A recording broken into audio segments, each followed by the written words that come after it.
pimpinan dan anggota Badan Legislasi serta hadirin yang kami hormati, ada beberapa hal yang ingin kami sampaikan terkait dengan rancangan undang-undang tentang daerah khusus Jakarta adalah sebagai berikut. Pertama, fraksi Partai Keadilan Sejahtera berpendapat penyusunan dan pembahasan RUU Daerah Khusus Jakarta yang tergesa-gesa dan terkesan ugal-ugalan yang seharusnya sudah lebih dahulu ada sebelum adanya Undang-Undang Ibu Kota Negara berpotensi menimbulkan banyak permasalahan karena penerapan Undang-Undang Pemerintahan Daerah pada Jakarta membutuhkan banyak penyesuaian dan membutuhkan masa transisi yang panjang. Kedua, fraksi PKS berpendapat bahwa terdapat dua materi dalam pasal 41 Undang-Undang IKN berhubungan dengan penyusunan undang-undang yang mengatur daerah khusus Jakarta setelah tidak menjadi ibu kota. Pertama, batas waktu penyusunan Undang-Undang Jakarta (RUU Jakarta).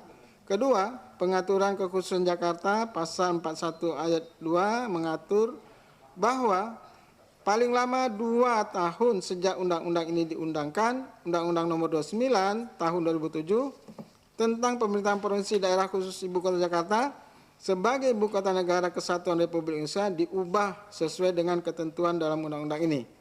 Selanjutnya, pasal 41 ayat 4 mengatur perubahan undang-undang sebagaimana dimaksud pada ayat 2 mengatur kekhususan Jakarta. Terkait dengan batasan waktu, muncul pertanyaan, mampukah DPR bersama pemerintah dan DPD menyelesaikan penyusunan RUU Jakarta tepat waktu? Undang-Undang IKN diundangkan pada 15 Februari 2022, sehingga apabila mengacu pada pasal 241 ayat 2, maka batas waktu penyusunan RUU Jakarta tersebut paling lama sampai tanggal 14 Februari 2024. Problematika waktu yang mendesak apalagi dalam tahun politik tentu membahayakan bagi Jakarta dengan berbagai kompleksitas permasalahannya.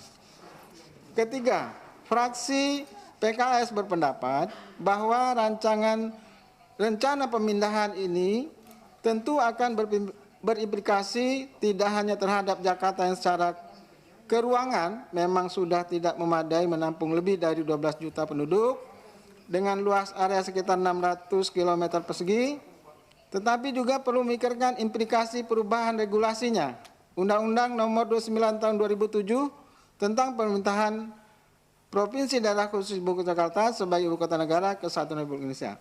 Keempat, fraksi PKS berpendapat bahwa RUU belum melibatkan partisipasi masyarakat yang bermakna, meaningful participation. Dalam penjelasan Undang-Undang Nomor 13 Tahun 2022 dinyatakan bahwa penguatan keterlibatan dan partisipasi masyarakat yang bermakna dilakukan secara tertib dan bertanggung jawab dengan memenuhi 3 syarat, yakni pertama, hak untuk didengarkan pendapatnya, kedua, hak untuk dipertimbangkan pendapatnya, dan ketiga, hak untuk mendapatkan penjelasan atau jawaban atas pendapat yang diberikan. Kelima, fraksi PKS berpendapat bahwa memaksakan pembahasan dalam waktu yang sangat sempit selain mempertaruhkan substansi pengaturan juga akan berdampak pada terbatasnya waktu bagi masyarakat berpartisipasi dalam proses penyusunan Undang-Undang Jakarta. Ketiadaan atau rendahnya partisipasi masyarakat akan menyebabkan lemahnya legitimasi undang-undang tersebut. Proses pembahasan Undang Cipta Kerja dan Undang IKN menjadi contoh proses yang terburu-buru dalam waktu yang singkat serta minim partisipasi berpengaruh terhadap rendahnya kualitas undang-undang. Beberapa RDPU yang diserahkan kurang menghadirkan pihak-pihak yang lebih pesimis terhadap kondisi Jakarta. Pasca pemindahan ibu kota negara, sudut pandang ini penting dihadirkan agar bisa lebih komprehensif dalam penyusunan. 6.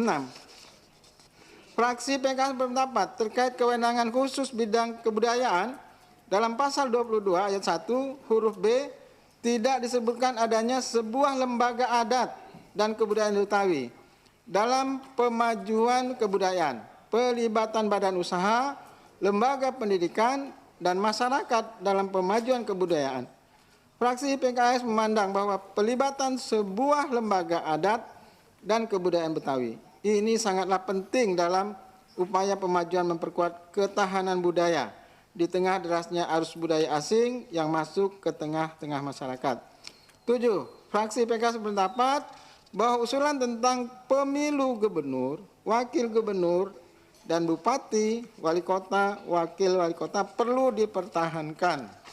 Hal ini untuk mewujudkan demokrasi secara lebih konsisten atau sebagai alternatif dapat diusulkan mekanisme pemilihan oleh anggota DPRD jika yang ingin dikedepankan adalah pertumbuhan ekonomi yang membutuhkan kestabilan sosial politik.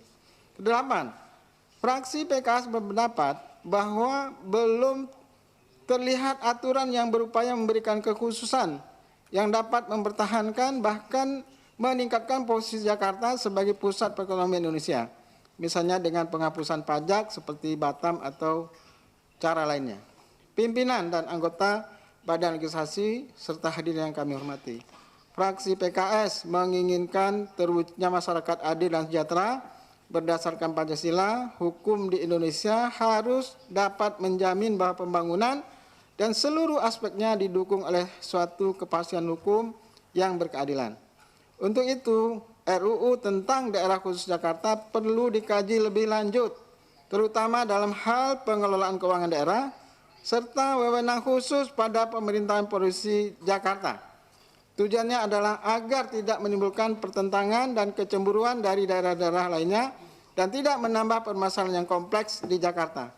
Berdasarkan catatan-catatan yang kami paparkan di atas, maka kami fraksi Partai Keadilan Sejahtera dengan memohon taufik pada Allah Subhanahu wa taala dan mengucapkan bismillahirrahmanirrahim menyatakan menolak hasil panja tersebut karena tergesa-gesa dan tidak melibatkan partisipasi masyarakat yang bermakna.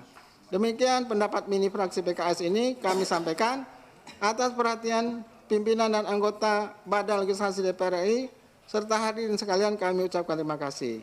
Billahi taufiq wal hidayah. Wassalamualaikum warahmatullahi wabarakatuh. 4 Desember 2023, 20 Jumadil Akhir 1445 Hijriah. Pimpinan fraksi Partai Sejahtera, Dewan Perwakilan Rakyat Indonesia, Ketua Dr. Haji Jazuli Zuaini, MA, ditandatangani, Sekretaris Hajah Ledia Hanifah, ditandatangani.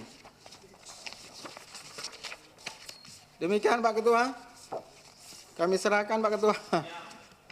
Halo, selamat berjumpa dengan saya Anika, pembaca berita podcastnews.id. Saksikan terus konten-konten menarik dari kami. Jangan lupa subscribe, like, dan komen. Terima kasih.